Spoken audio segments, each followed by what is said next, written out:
Reko nandondonianao efa niandry ela tao sangidy naleko esamy amin'izao tonga mba hiavana ampiseho fitiavana izao angatsy mananamana ireo ray mandreniko ireo rehetra ray tampo reo sakaizako zay naterako toa ampy aireo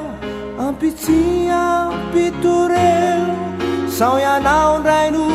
hanelingelineo toa ampy aireo ampitsy ampitoreo sao ianao ndraino hanelingelineo saingy nofinofia ay rambola eto antany tsy azo ianterana raha izany ao ny fahafatesana ny fisarahan-toerana ny toky fitaka tsy ferana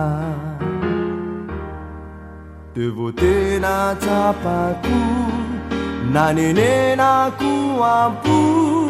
zay rehetra efa vita teo aloha ety zao namitatena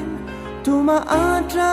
maonena nananao taloha fa lasa mosarena ety zao namitatena to mahantra maonena nananao taloha fa lasa mosarena reko nandondonianao efa niandry ela tao mandrosoa ty ampoko izao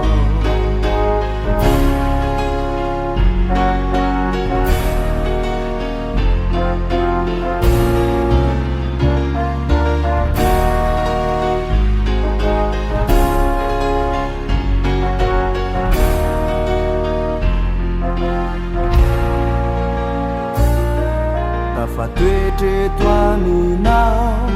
ny fiainako izao velokira mpifalina vaovao ka nandao iserana